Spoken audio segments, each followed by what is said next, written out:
Literally Monday and Tuesday to move everything, to find a new school who accept me right away, who accept my documents, and me another 200 kids, because we're 200 international at that moment enrolled. So it was a little bit tough.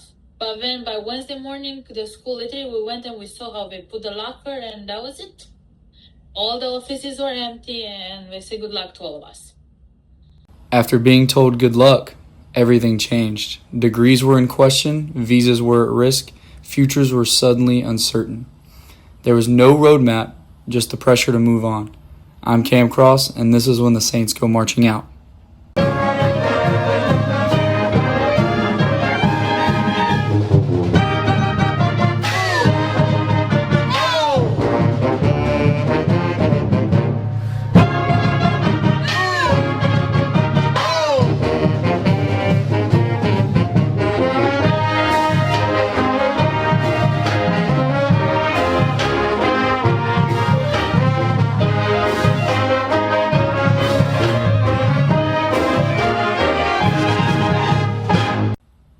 For Maria, moving forward wasn't just about finding a new team or a new school. It was about figuring out how to stay in the country.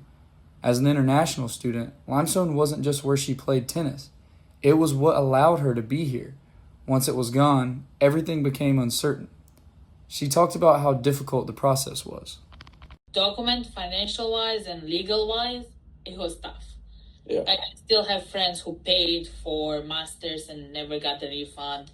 For example, now since it's closed and you want to ask your transcript to enroll in another school, no one can send it to you. So you're kind of done forever in a way if you never asked for a copy on time. Mm-hmm. So you either lost your 4 years of bachelor's or $10,000 of money or a visa or a family and so on. It was crazy. That wasn't just a possibility. For some students, that was a reality. But Maria found a way forward.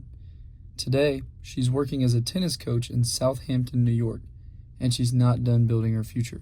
I'm almost done with my green card. I'm getting my green card and applying to be an American citizenship through school.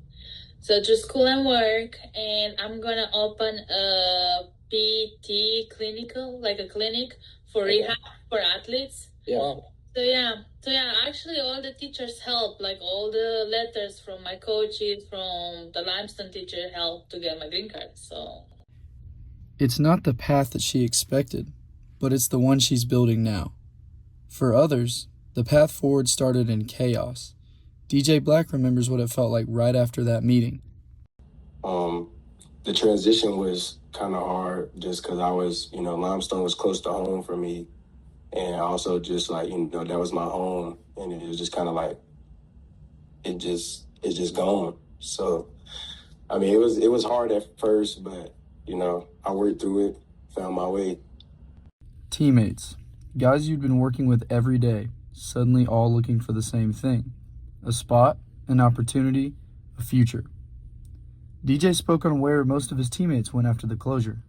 So our offensive line coach got the head coach job at North Greenville, and right up in North Greenville in South Carolina.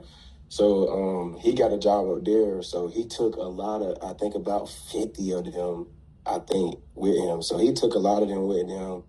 I know a few guys went to Concord in North Carolina.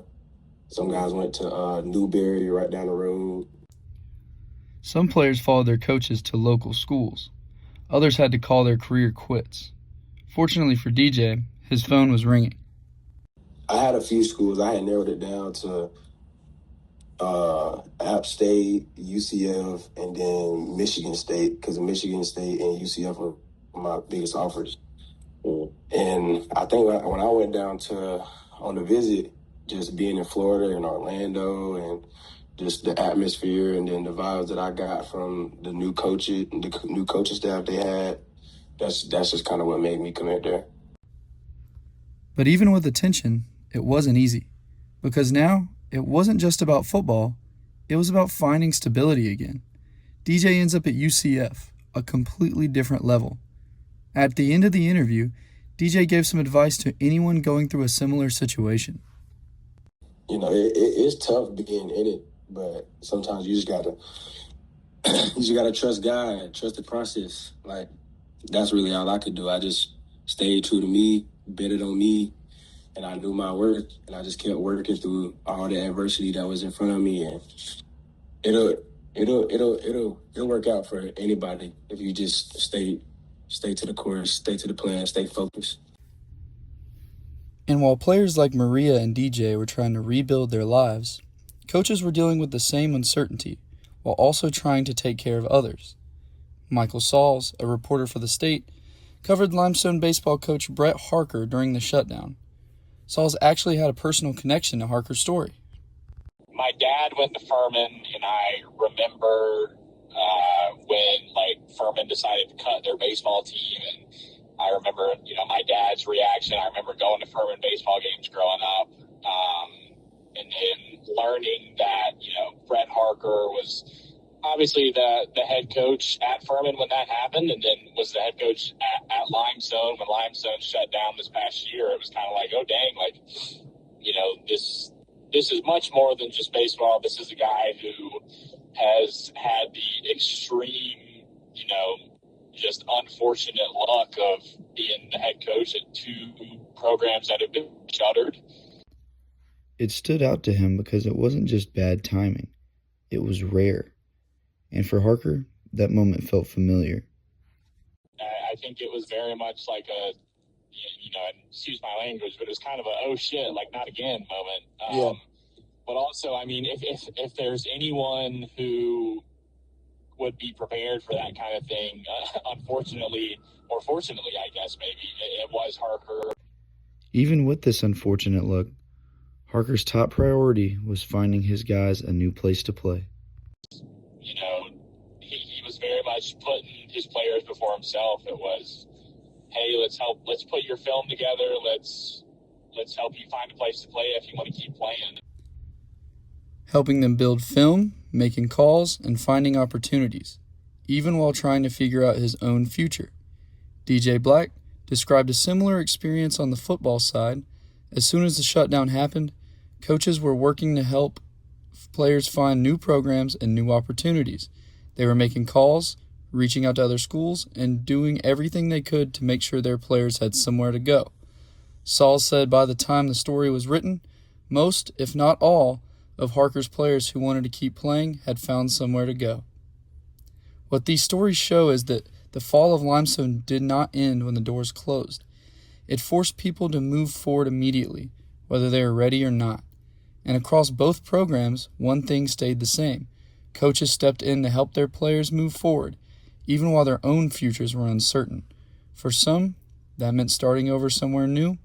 For others, it meant figuring out an entirely new path. And while some people, like Maria, have been able to move forward, not everyone had that same outcome. For episode 4, we'll be covering the stories of those who did not get an opportunity after, and just how hard it was to get in touch with these people. For the Saints Go Marching Out, I'm Cam Cross.